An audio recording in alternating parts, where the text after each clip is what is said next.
On August 11th, I was admitted to ICU. I had gotten viral meningitis, 104-degree fever, had to get a spinal tap.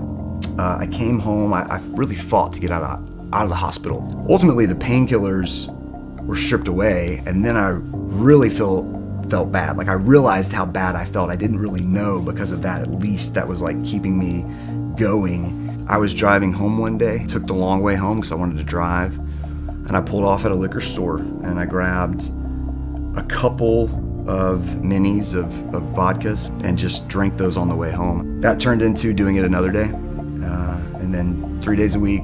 Then it was 3 minis, then it was 100 proof vodka, and I was drinking at home. I was hiding bottles of alcohol from my wife.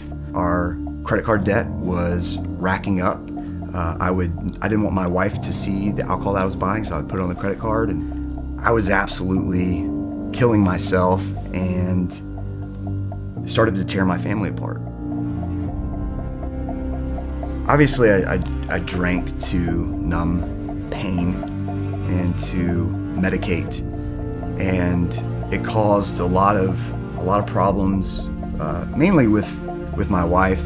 Basically would say nasty things, I would say threatening things, just hurtful, spiteful things that I would never say sober or do. And my wife told me during this time that she would pray that I didn't make it home because I was making life so hard on her. And I get it. Like, I don't blame her for that.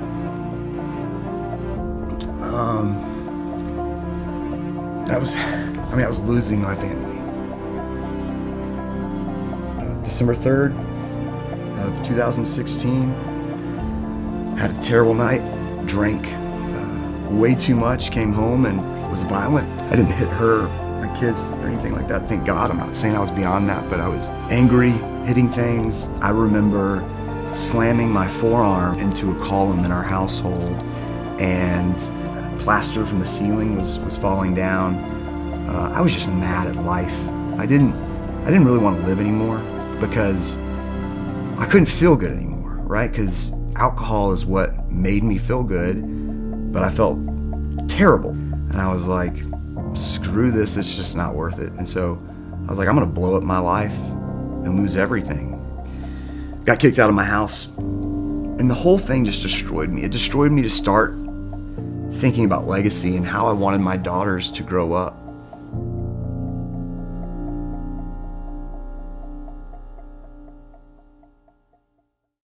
My 2 daughters, even through my alcoholism and everything, I mean, you know, they're very important to me. I always wanted to be a great dad, and not having them was incredibly tough. I made the decision that I wasn't going to drink again. And then I'm angry that I'm not normal. Like, that I can't just drink like a normal person. And that was very frustrating to me. I hate the way I am. Like, I don't want to be this way. And so crying one day, driving home, I decided right there that I was just going to start saying yes to opportunities. Just through a situation and through starting to get sober a few weeks in, I decided to jump into Facebook and learn paid advertising in Facebook's Business Manager. And it was part of that saying yes to just trying everything. There was an opportunity to do that. So I started pursuing this and saying yes. And I started working a crazy amount of hours. And if I wasn't working, I was studying this stuff or being with my family.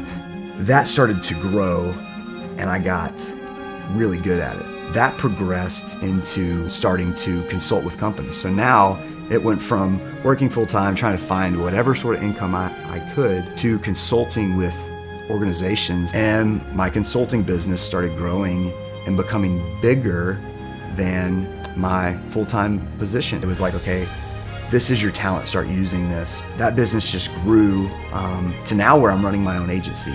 And it all came from, like, I sat on my deathbed, ICU, sick, didn't matter, let me die, I want to die. Take my girls away from me, I'm gonna fight.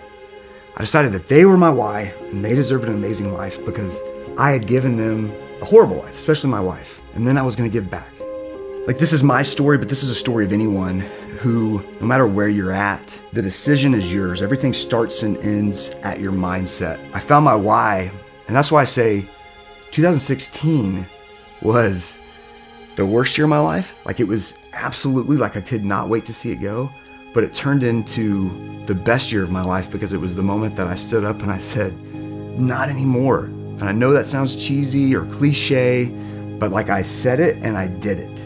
And it's made all the difference.